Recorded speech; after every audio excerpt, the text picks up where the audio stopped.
Ok, gente, então estamos aqui para a nossa aula de número 3 e a aula de número 4 hoje, concluindo a nossa matéria.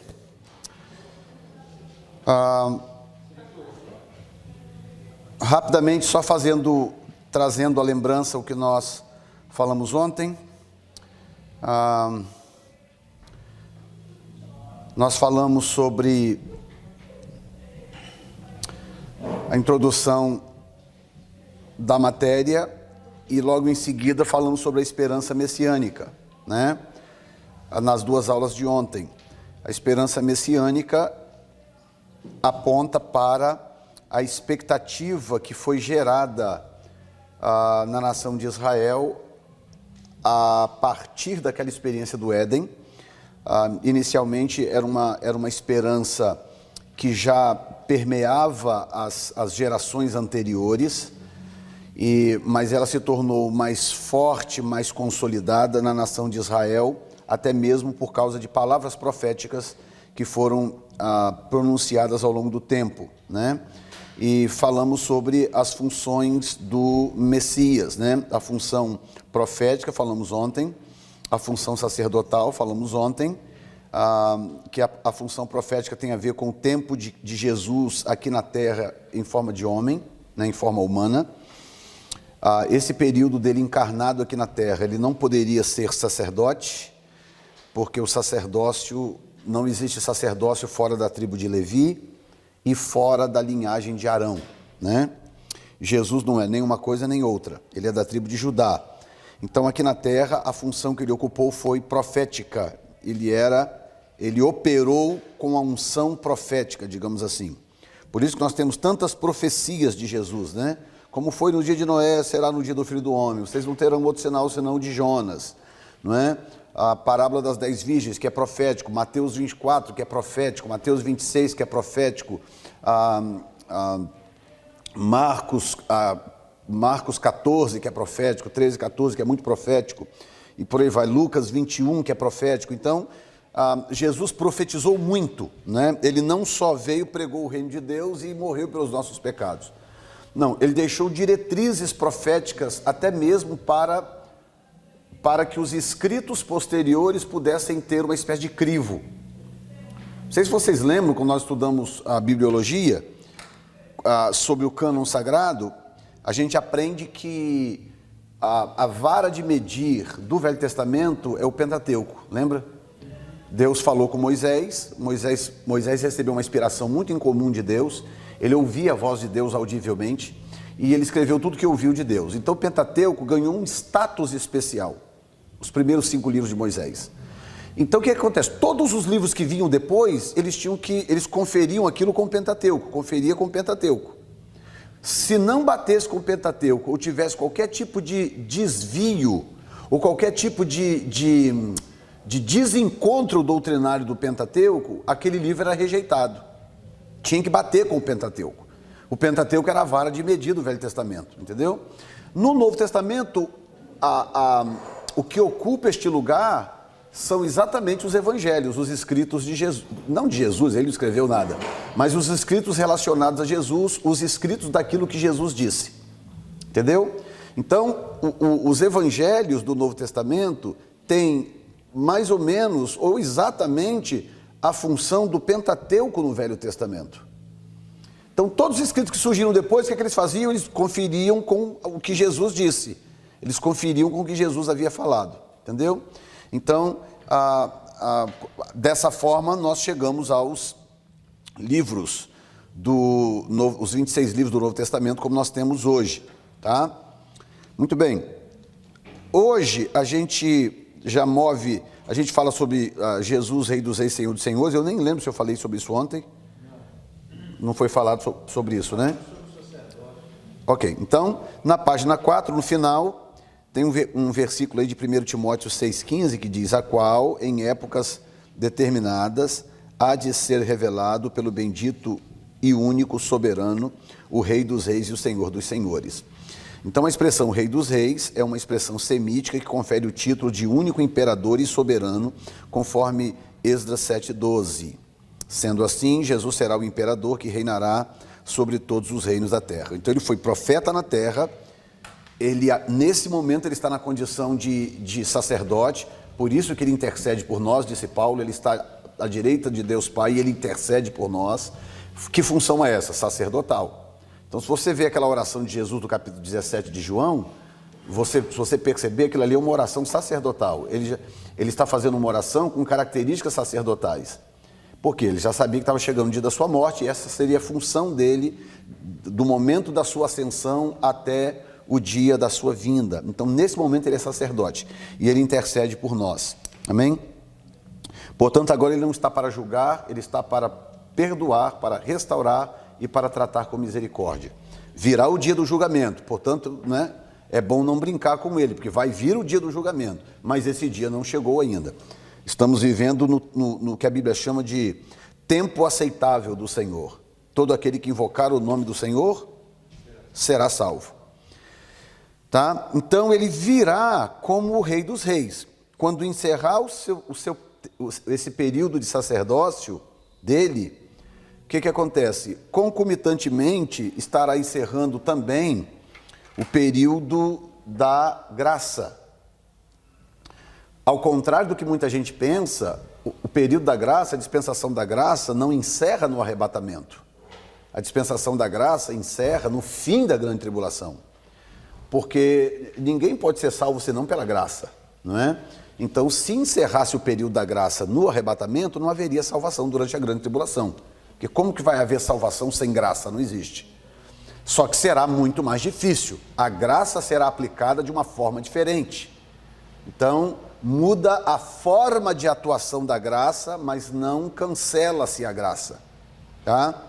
Então, com o encerramento da dispensação da graça, que se dá no fim da grande tribulação, com o resgate de Israel, encerra-se também o período sacerdotal de Cristo. Ele encerra a sua função como sumo sacerdote e ele volta então de forma visível no final da grande tribulação e então ele assume a condição de Rei dos Reis e Senhor dos Senhores. Nesse momento, a função dele não é mais interceder por ninguém, a função dele não é mais perdoar ninguém, a função dele não é mais ter misericórdia de ninguém.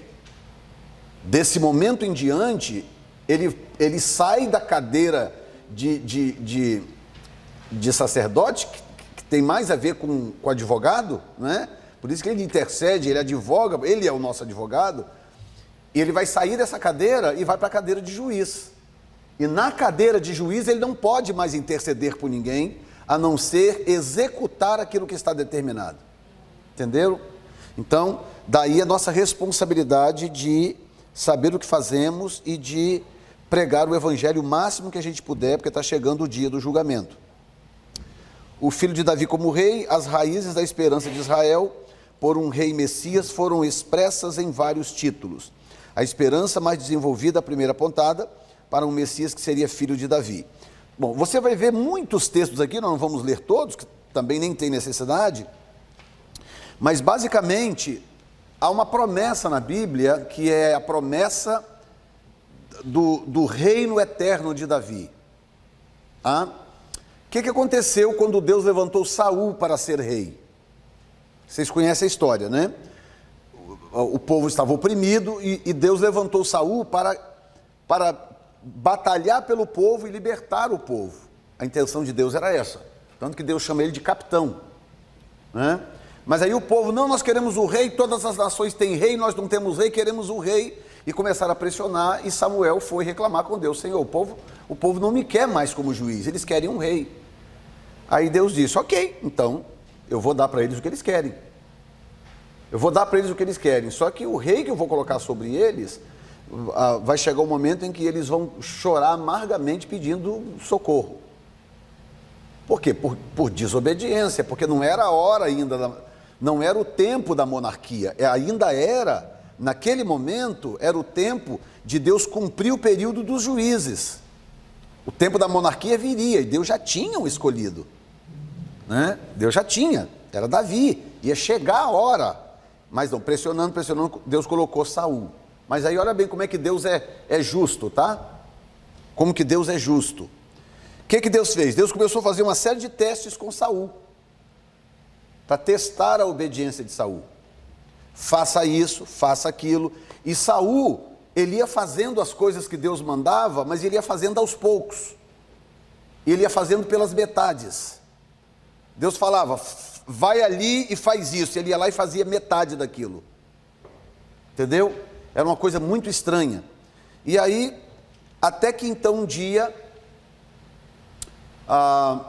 Deus mandou o povo ir à guerra, falou para Saul, vá, destrua todo o povo, tá? E mate todo mundo. Por que Deus mandava fazer essas coisas? Deus tinha razões. A razão número 1 é que a raça ainda estava contaminada com a semente dos gigantes, como nós falamos aqui na teologia sistemática. Ainda havia contaminação da raça dos gigantes nessa época, tanto que Davi matou um gigante. E o irmão desse gigante tinha irmãos que eram gigantes. E por aí vai. Então ainda a raça genética humana ainda estava contaminada, número 1. Número 2, esses povos eram malignos ao extremo que você não consegue imaginar nos dias de hoje. Entendeu? Você... Mais ou menos nessa linhagem aí, tá? Mas veja bem, só para vocês entenderem, o que acontece? Eram pessoas malignas a um limite difícil de se entender, tá? Havia um deus na época chamado Moloque, um demônio, e a festa feita a esse demônio era feita com um bezerro de metal gigante, um bezerro enorme de metal. Esse bezerro, dentro dele era oco, que ele era feito de bronze, de metal. Eles colocavam as crianças dentro da barriga de metal desse ídolo e botavam fogo por baixo. Então, o êxtase deles, o êxtase espiritual deles, era ouvir aquelas crianças gritando lá dentro. E isso acontecia normalmente, isso era um ritual normal para eles. E eles davam os próprios filhos? Eles davam os próprios filhos. E era uma espécie de honra, era honroso fazer isso. Então nós estamos falando de um povo que se corrompeu numa dimensão que não dá para a nossa mente alcançar. Entendeu? Então, o que Deus fez? Qual era a opção de Deus? Já que havia esse grau de corrupção espiritual e havia esse grau de contaminação genético, porque a linhagem dos gigantes ainda existia. Então Deus tinha que exterminar esse povo. Não era somente chegar lá e, vocês não podem fazer isso, seus malvados, tapinha aqui, tapinha ali. Não, era uma coisa numa dimensão que não dá para calcular. Então tinha que exterminar esse povo. Porque inclusive muitos deles geneticamente já estavam contaminados. E Deus não podia permitir que a raça humana inteira se corrompesse. É isso que muita gente não entende quando lê essas ordens de Deus, que diz, mate todo mundo, mata velho, criança de peito, bebê de peito, não sei o que, mate todo mundo, não deixe sobrar ninguém. Ora, um Deus misericordioso, amoroso, como o nosso Deus, para dar uma ordem dessa, é porque ele tinha razões muito graves para dar uma ordem dessa natureza. Entendeu?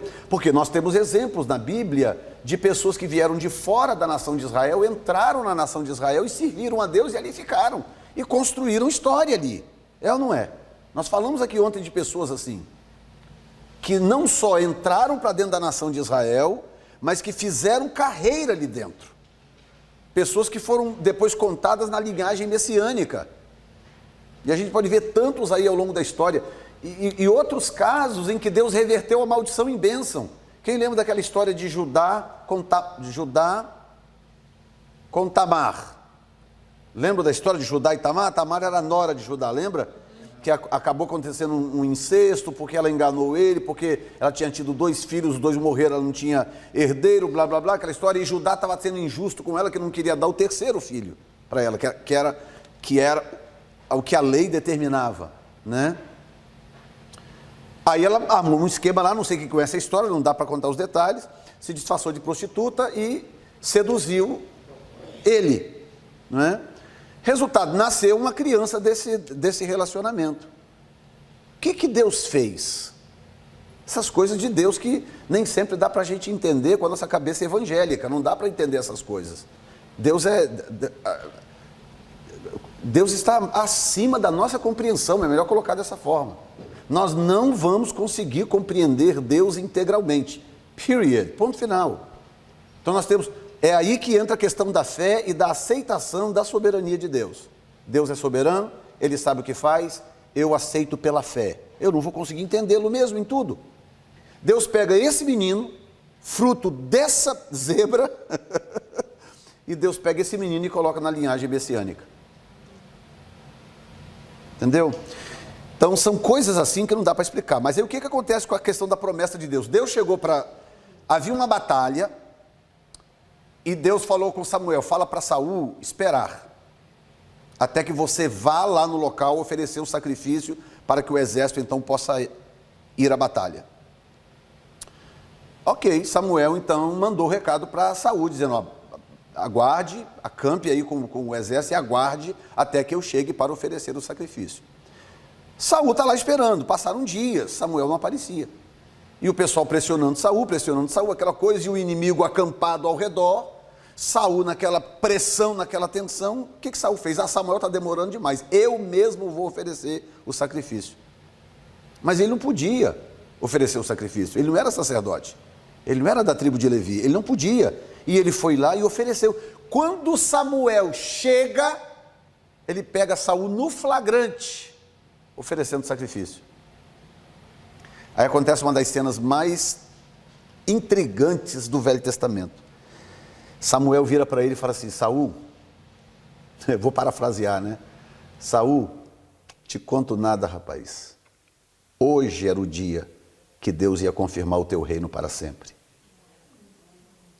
Hoje o Senhor confirmaria o teu reino para sempre. Ou seja, esta aliança que nós estamos falando agora aqui, a aliança que Deus fez com Davi posteriormente, essa aliança que Deus fez com Davi, Deus estava disposto a fazê-la com Saul. Deus deu a ele as oportunidades. Qual era a única coisa que Deus queria dele? Obediência, mais nada, só obediência. Deus não queria que ele aprendesse a dar salto mortal, Deus não queria que ele fizesse mágica, Deus queria que apenas que ele obedecesse. Só isso, mais nada. E ele não conseguia obedecer. Então, no dia que era o dia do teste final, se ele passar nesse teste, eu confirmo o reino dele. Naquele dia ele falha de novo, desobedece a Deus.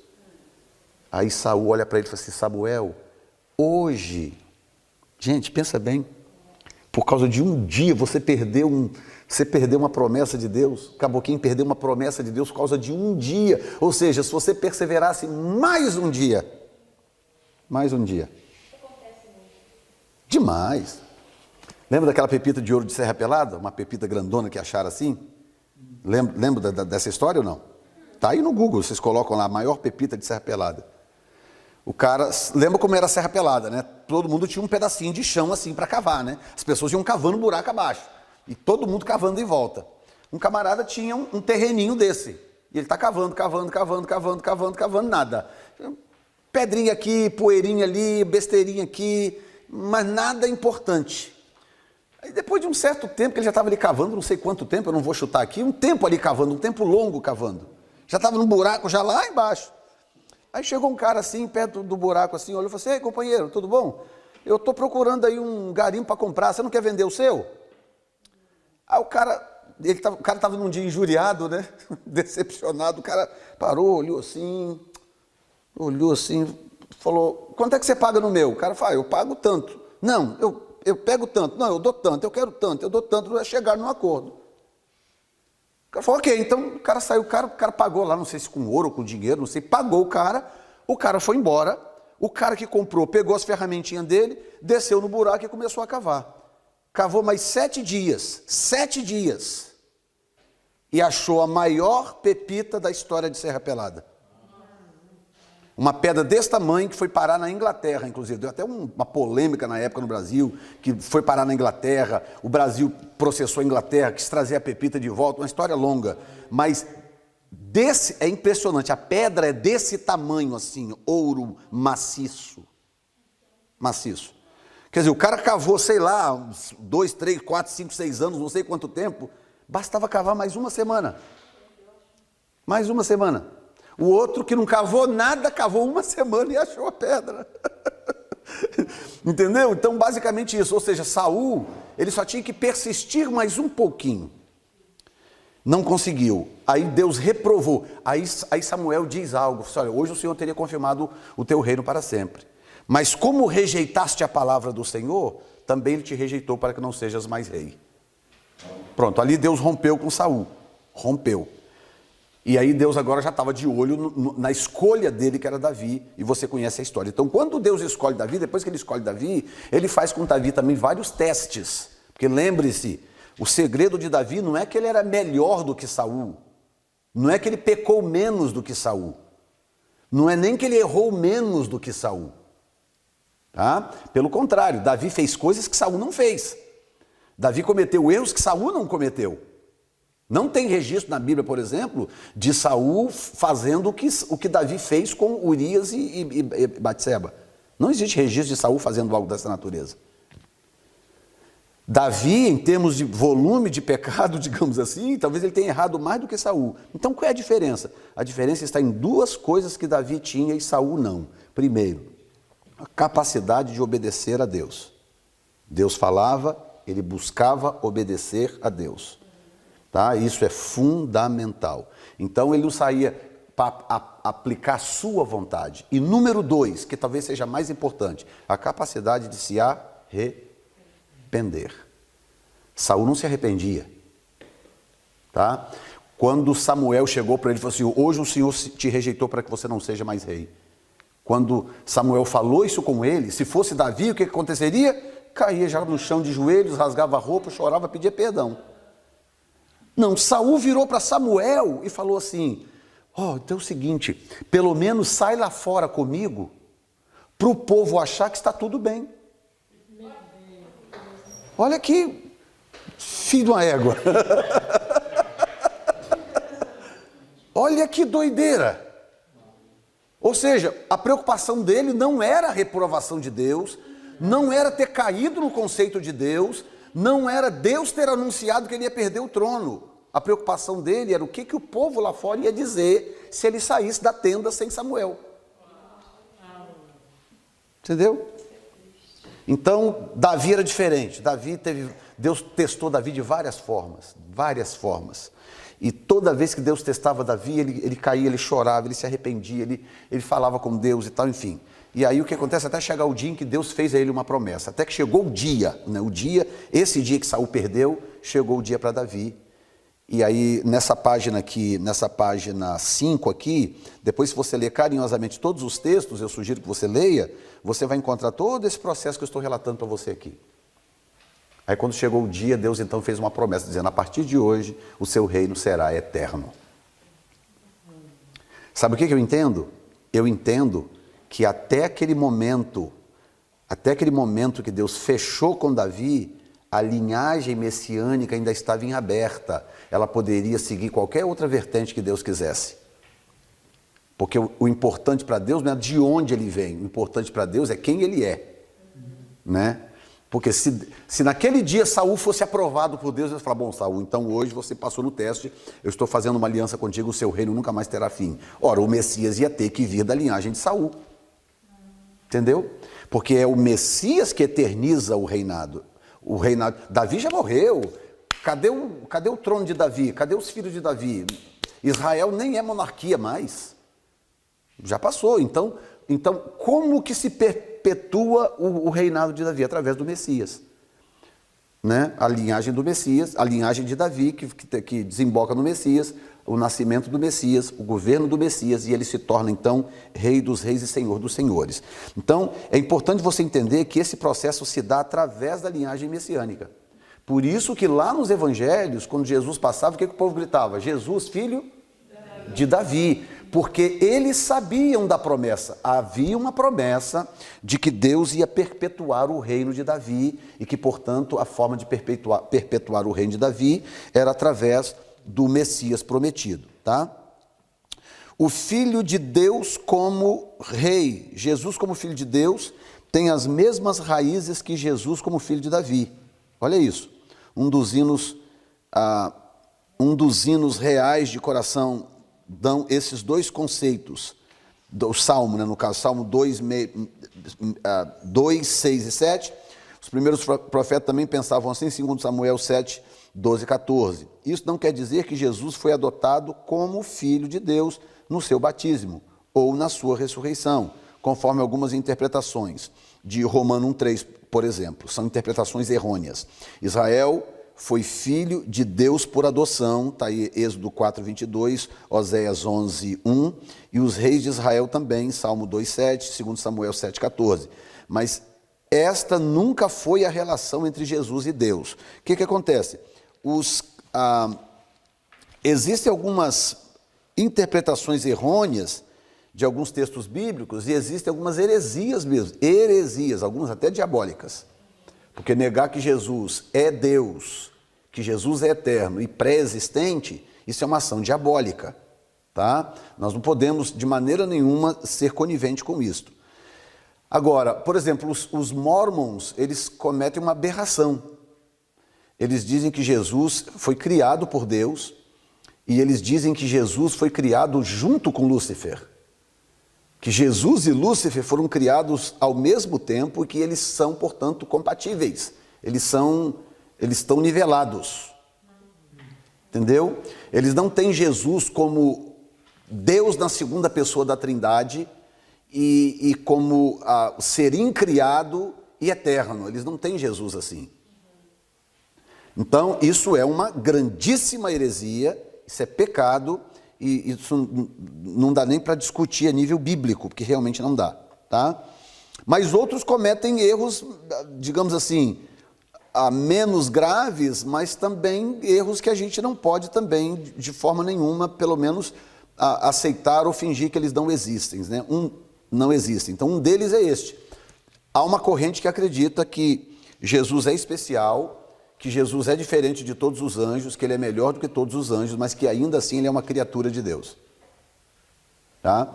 Então tem os que acreditam que Deus criou Jesus num determinado ponto da eternidade, mas que deu a Jesus uma dimensão de honra, uma dimensão de glória, uma dimensão de beleza, uma dimensão de poder que ele não deu a nenhum dos outros seres criados. E que, portanto, Jesus é definitivamente mais poderoso do que todos os anjos, mas que ele não é Deus, ele é uma criação extraordinária de Deus. Entendeu? Então, isso não bate, porque há provas bíblicas cabais de que Deus é trino. Nós falamos sobre isso na teologia sistemática, né? Provas do Velho Testamento, a começar pelo próprio nome de Deus, né? Elohim.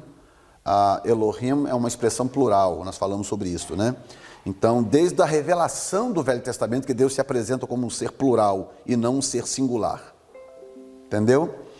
Então, isso tem que ficar claro. O Filho do Homem como rei, a origem dessa designação nos lábios de Jesus é a visão real em Daniel 7,13. O título Filho do Homem é utilizado para descrever a autoridade do Jesus histórico, né?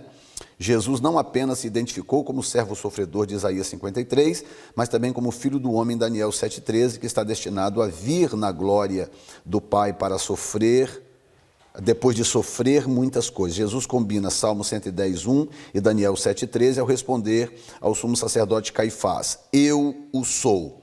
E tem outra coisa também que a apostila não cita, que é a referência profética a Jesus no livro de Ezequiel, porque Ezequiel é um tipo de Cristo. Pode observar, por isso que Ezequiel é chamado de filho do homem.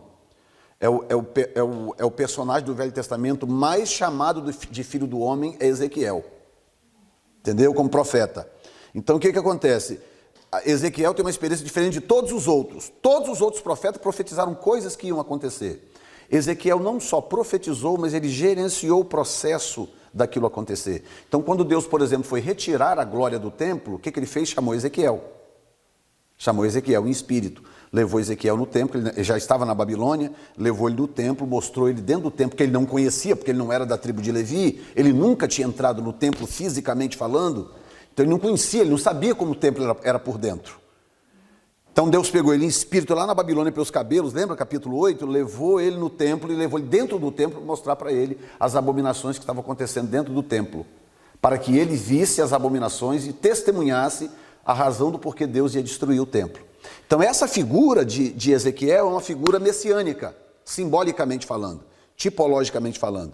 Então Ezequiel é chamado o tempo todo de filho do homem, olha, está vendo o filho do homem, filho do homem, filho do homem. E quando Jesus vem, principalmente no livro de Lucas, em todos os evangelhos, mas principalmente no livro de Lucas, ele é chamado consistentemente de filho do homem. Ele se autodenomina filho do homem. Tá? E essa expressão filho do homem é uma expressão muito mais simbólica, ela tem muito mais simbologia do que o neófito consegue captar inicialmente. Tá? Porque o que Deus disse para a serpente no jardim do Éden? Da semente da mulher virá um que te esmagará a cabeça. Você vai morder o calcanhar dele, mas ele vai te esmagar a cabeça. Então era a promessa de um homem que fosse perfeito, que conseguisse vencer nas áreas em que o primeiro Adão não conseguiu vencer. Tá? Então, quando Jesus diz assim, o filho do homem, o que ele está dizendo na verdade é, eu sou o representante dessa raça, eu sou o filho desta raça humana. O homem aqui, a palavra homem aqui, é uma palavra híbrida para o ser, para a humanidade, para a raça humana como um todo, não é? Porque no nosso caso, por exemplo, nós usamos os artigos masculinos para se referir a homem e mulher, não é? Quando você fala assim, se você fala eles, não é? Tem 5 homens e tem 5 mulheres e um homem. Eu tenho que falar eles, eu não posso falar elas, né? Então, esse filho do homem é uma expressão híbrida para mostrar que Jesus é o filho representante desta raça, ele é aquilo que nós esperamos a vida inteira depois da promessa feita no Jardim do Éden para Adão. Vocês estão entendendo o que eu estou explicando? Então, é isso que a expressão filho do homem representa, tá? Não é filho do homem, é o homem, porque nem filho de um homem ele era. Ele não era diretamente filho do homem José, mas ele trazia na sua genética, herdado por Maria, toda a informação genética da raça humana. Tá? Fertilizado pelo próprio Espírito Santo, ele herda de Maria, então, toda esta informação genética que o conecta com essa raça humana. Por isso que ele passa a ser o filho do homem. O filho esse homem é um ser simbólico. Esse homem seria a raça humana que ele passa a representar, e não como pai dessa raça, que é o importante, não como pai, porque como pai dessa raça ele não poderia fazer o que ele fez. Ele pode fazer como filho, não como pai, por isso que ele é filho do homem, tá? Senhor dos senhores, Jesus foi confessado como Senhor tanto na cristologia funcional como na ôntica. A primeira se preocupa somente com a ação de Deus em Jesus, enquanto que a outra inclui Jesus no eterno ser de Deus. Quando a autoridade de Jesus foi questionada, ele apelou para Salmo 110:1, Marcos 12:36. Então, que é exatamente o que eu estou explicando. Essa questão ôntica é mais ou menos o seguinte. Lembra quando Jesus disse assim, Pai, glorifica-me agora com aquela glória que eu tinha contigo antes que o mundo existisse? A oração de Jesus? Do que ele está falando? Ele está, na verdade, foi uma das pouquíssimas vezes que Jesus se referiu a esta relação eterna que ele tinha com o ser de Deus. Porque quem explica depois isso é Paulo. Filipenses 2, alguma coisa. Que sendo em forma de Deus, não teve por usurpação ser igual a Deus. Olha bem, existindo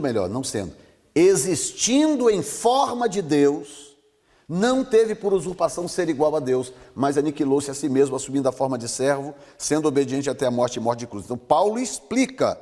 Jesus nunca deu uma explicação, porque ele nunca se autopromoveu. Mas tem aqueles flashes em que ele deixa escapar algumas coisas. Um desses flashes é esse momento em que ele chega, na oração dele diz, Pai, glorifica-me agora com aquela glória que eu tinha contigo antes que o mundo existisse. Ele está se referindo a quê? Ele está se referindo a esta relação direta com o ser eterno, com o ser divino. É como se ele estivesse dizendo o seguinte, eu sei de onde eu vim, eu sei quem eu sou. Ele não estava confuso ali, ele não estava, sabe, ele sabia plenamente quem ele era, de onde ele tinha vindo e por que ele veio, ele sabia. Perfeitamente. Por isso que ele diz, ninguém subiu ao céu, senão aquele que desceu do céu, o Filho do Homem que está no céu. Ninguém subiu ao céu, senão aquele que desceu do céu, ele encarnado, o Filho do Homem que está no céu. Então, a essência de Deus no trono, Jesus na terra como homem físico, carne na terra, não deixava, não perdia aquela essência integral do ser eterno divino que está sentado no trono. Entendeu? Lembra aquele dia que eu expliquei sobre a água aqui? Você pega essa garrafa cheia d'água, coloca ela em 3 garrafinhas diferentes, cada um pode levar uma garrafa para um lugar diferente, mas o conteúdo que está dentro continua sendo o mesmo. Você pode colocar uma gota de qualquer uma garrafa no microscópio, que será idêntico, não vai mudar nada, continua sendo idêntico. Então é disso que o texto está falando aqui, para você poder entender.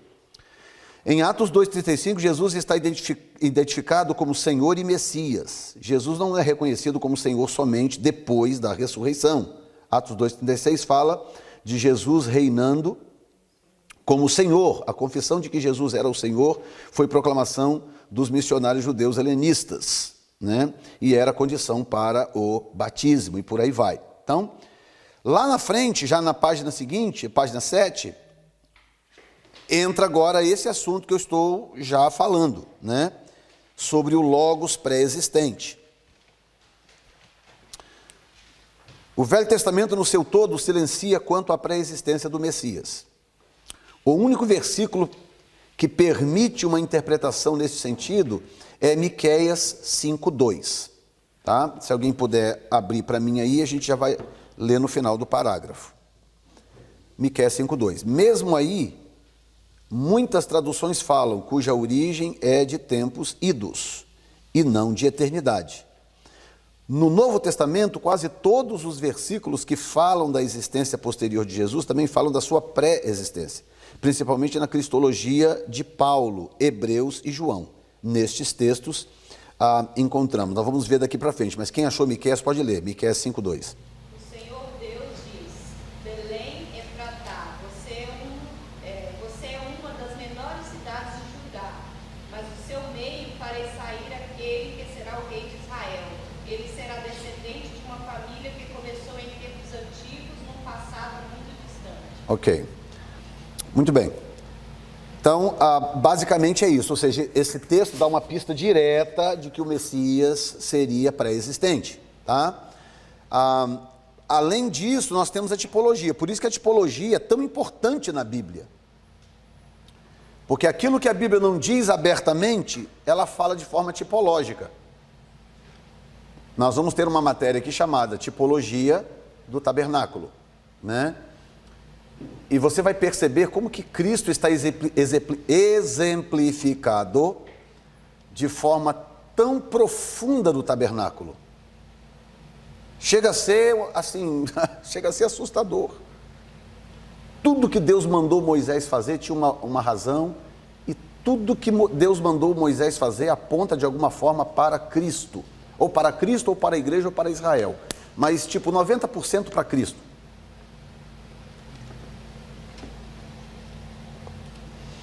Então, embora haja pouca referência direta, né, mas tem muita referência indireta, tá? E Deus tem uma razão para manter isso oculto no Velho Testamento, que é o que Paulo chama depois de mistério da piedade.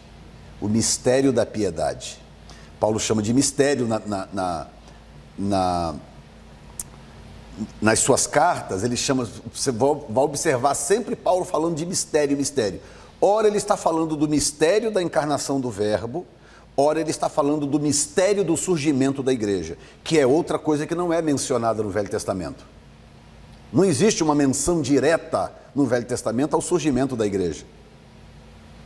Então a igreja tornou-se um mistério que estava velado no Velho Testamento. E Cristo também é um mistério que estava velado no Velho Testamento. Mas isso não quer dizer que Deus não tenha falado disso, falou de forma velada, falou de forma tipológica, muitas vezes, tá? Então, nestes textos encontramos Cristo como a eterna sabedoria de Deus. A identificação do Jesus crucificado com a sabedoria eterna ou pré-existente de Deus pode ser vista claramente em 1 Coríntios.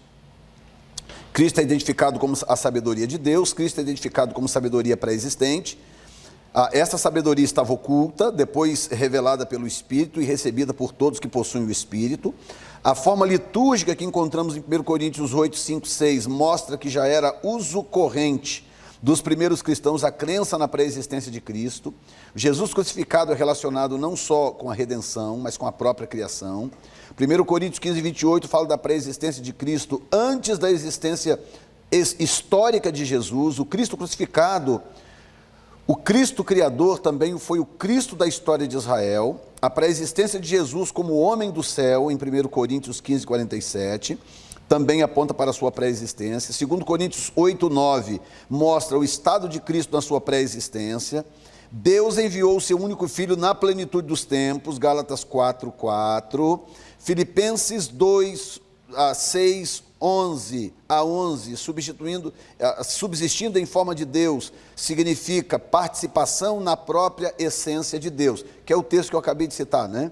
Nas epístolas pastorais, a mesma verdade é revelada em 1 Timóteo 1,15, onde se diz que Cristo veio ao mundo. Aqui não é apenas vocação profética, mas a própria essência de Deus. Tá? Então, número 2, Cristo como a eterna palavra de Deus. Então, você vê aqui a abundância de informação bíblica a respeito dessa pré-existência de Cristo e ele como sendo, digamos assim, o grande mistério de Deus, o grande segredo de Deus, que aqui no ponto 1 aparece como a eterna sabedoria de Deus. Então, por exemplo, nós estamos falando do logos pré-existente, né? É o assunto aqui. O que é logos? Palavra. Se você quiser ter sabedoria, o que você precisa ter? Conhecimento da palavra. A sabedoria vem através do conhecimento da palavra. Tá? Inclusive capacitação também. Então, Cristo, na sua forma original, ele é chamado de palavra. Ele é a palavra de Deus. Só que essa palavra não quer dizer que eram só as palavras que saíram da boca de Deus. Ele era chamado de palavra, mas ele é um ser em si mesmo. Entendeu? Então, quando Deus disse, haja luz, essas palavras de Deus eram executadas por um ser chamado palavra. O ser que é a palavra. Então, quando Deus dizia, ele executava. Por isso que João capítulo 1, versículo 1 em diante, diz, no princípio era o verbo estava com Deus e o verbo era Deus, todas as coisas foram feitas por ele, e sem ele, nada do que foi feito se fez. Entendeu? Por quê? Porque quando Deus falava, ele executava. O Espírito estava pairando lá, o Pai falando aqui, ele executando ali. Os três trabalharam juntos, e depois da onça morta, né, como se diz, é que a gente entende o papel de cada um. O Pai fala, o Espírito incuba, a palavra executa. Entendeu? Então, como a eterna palavra de Deus, Cristo é proclamado como palavra de Deus pré-existente em João 1, de 1 a 4. A mesma coisa é dita em 1 João 1, de 1 a 18. Eu só quero te mostrar aqui que essa abundância de texto que você tem aqui no ponto 1, Cristo como a eterna sabedoria de Deus, essa abundância de texto aqui é muito importante, tá? Muito importante quando você está defendendo uma doutrina, um conceito, que você não dependa só de um versículo, 2 versículos, e às vezes até versículos meio obscuros, sabe? A pessoa cria uma doutrina inteira, por exemplo, sobre a mulher não poder cortar o cabelo, não pode cortar o cabelo. Não pode por quê? Uma doutrina inteira baseada num único versículo bíblico e um versículo meio obscuro, que não dá para entender exatamente em que contexto Paulo disse aquilo. Aí a pessoa cria uma doutrina inteira em cima daquilo ali, forma igrejas em cima daquilo ali, e acaba oprimindo as pessoas. Então não, doutrinas precisam de fundamentos claros, consistentes, dito e repetidos muitas vezes. Entendeu? Então quando você vê algo como nós estamos estudando aqui, você vê essa abundância de textos, todos dizendo basicamente uma mesma coisa, aquilo te dá paz, ou seja, isso aqui é uma doutrina confiável. É uma doutrina que eu posso confiar. Tá? Então Cristo como a eterna palavra de Deus, ele é proclamado como palavra de Deus pré-existente. João 1, de 1 a 4, eu acabei de citar. A mesma coisa é dita em 1 João 1, de 1 a 18. Pré-existência é vista em João 6, 35, 38, 41, 44, 48 e 51. É o texto da mulher samaritana, né? Na beira do poço. Jesus é o pão verdadeiro que desceu do céu. No Apocalipse 1, 8, 4, 8, 21, 7, 21, 7, 1, 17, 3, 14, a mesma verdade é dita, assim como no Evangelho de João, também no Apocalipse, Jesus é proclamado como palavra de Deus. Tá? Vamos só dar uma olhadinha aí em Apocalipse 1, 8 e 19, 13. Por favor, abram para mim aí e leiam.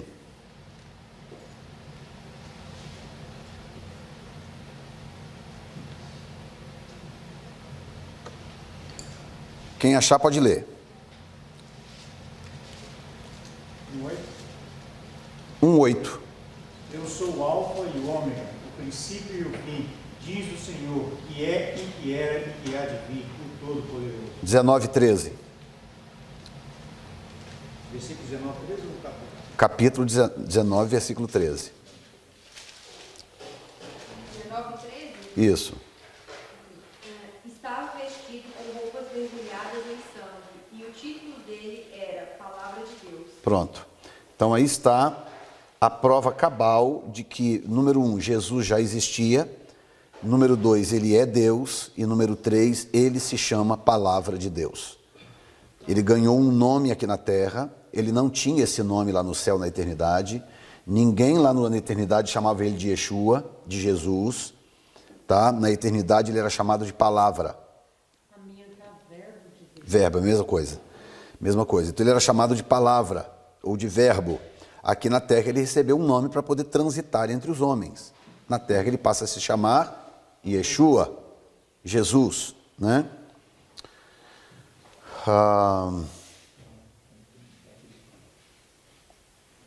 Muito bem.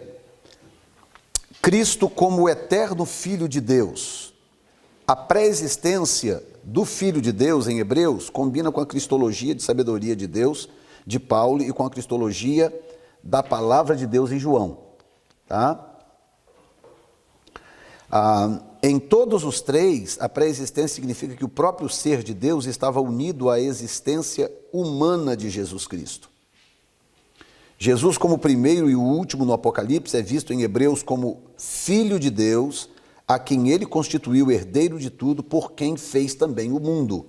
Olha aí, ele não fez pela palavra, pelo poder da palavra, e Jesus é a palavra. Então é por isso, às vezes parece um pouco complicado de entender para a mente neófita, a mente que não teológica, digamos assim, mas quando você começa a ver isso por esse ângulo teológico, você começa a entender isso, vai fazendo sentido, né? Eu costumo explicar essa questão da hierarquia na Trindade como uma espécie de... imagine 3 generais de alta patente com a mesma patente. 3 generais com a mesma patente. Portanto, um não é maior do que o outro e um não precisa se subjugar ao outro, certo? Mas você pega esses 3 generais, entrega um carro na mão deles e diga: eu preciso que vocês estejam em tal lugar, tal hora. Entrega o carro na mão dos 3. Qual é a única forma desses 3 chegarem lá nesse lugar? Pois é, mas quem vai dirigir, quem vai sentar no banco de trás, quem vai sentar no banco da frente? Determinar as funções, não? Hã? Aí tem que determinar as funções. Então, ou seja, precisa haver acordo. Acordo. Porque um não pode mandar no outro, os 3 são iguais. Mas se eles não chegarem no acordo, não haverá missão.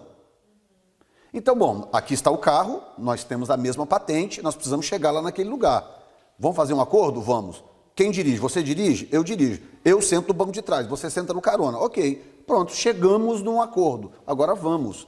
O que está dirigindo parece que ele é inferior aos outros, principalmente ao que está sentado no banco de trás, porque quando ele passa na rua que o pessoal vê dirigindo, vê o que está na frente ali é menor do que o que está atrás. Não é, eles fizeram um acordo. Você assume essa função, você essa e eu essa. Nós assumimos para nós conseguirmos chegar ao objetivo final. Então há um objetivo final e o único jeito de chegar lá é eles assumindo funções. Entendeu? Para mim, é a melhor analogia que existe para se entender como que Deus opera entre si. O Pai, o Filho e o Espírito Santo. Entendeu?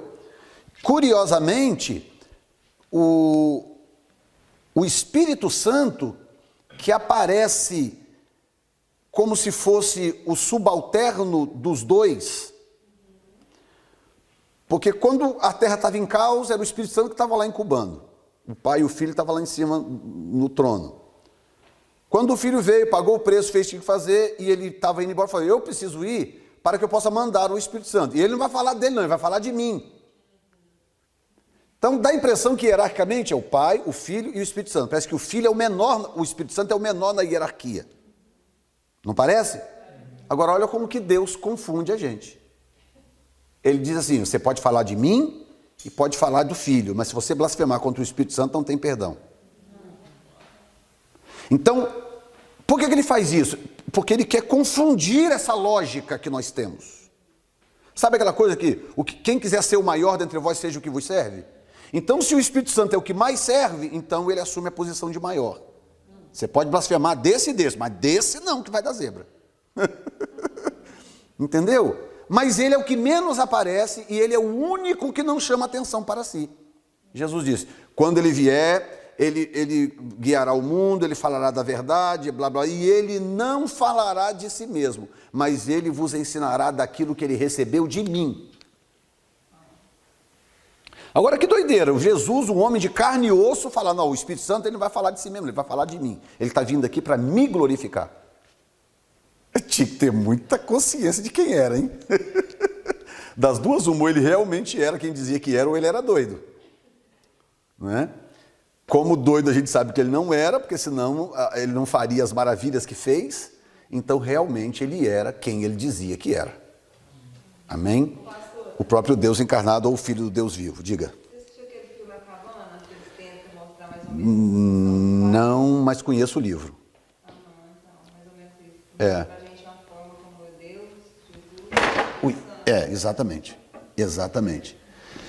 Então, é uma forma de ajudar a entender a Trindade, né? Ajudar a entender. Porque as pessoas se confundem com essa questão. Mas como assim? Como que...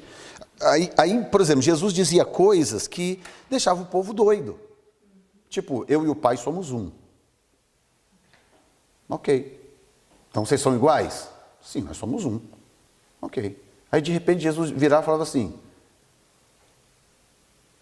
bom mestre, bom só tem um, é o Pai que está no céu. Entendeu? Aí de repente, Pai, glorifica-me com aquela glória que eu tinha contigo antes que o mundo existisse. Ou seja, nós somos Bari, né? Aí de repente ele virava e falava assim, não, o filho não faz nada se antes ele não ver o pai fazendo. Aí outra vez ele, não, o pai é maior do que o filho. Por isso que o povo ficava doido com Jesus. Porque Jesus não seguia uma lógica humana. Entendeu? Ele não seguia uma lógica humana. Ele falava duas línguas.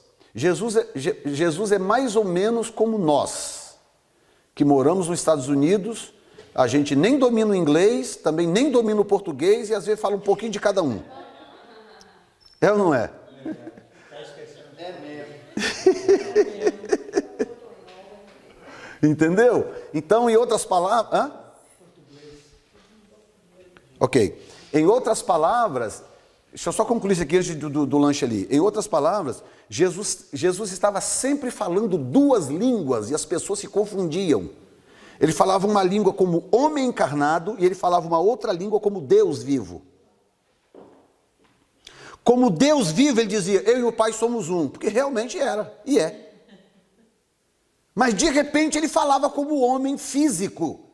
Não, eu não faço nada sem antes ver o Pai fazendo. O Pai é maior do que eu. Claro que é maior, porque o Pai está num corpo de glória, eterno, permanente, incorruptível, e ele está num corpo físico limitado.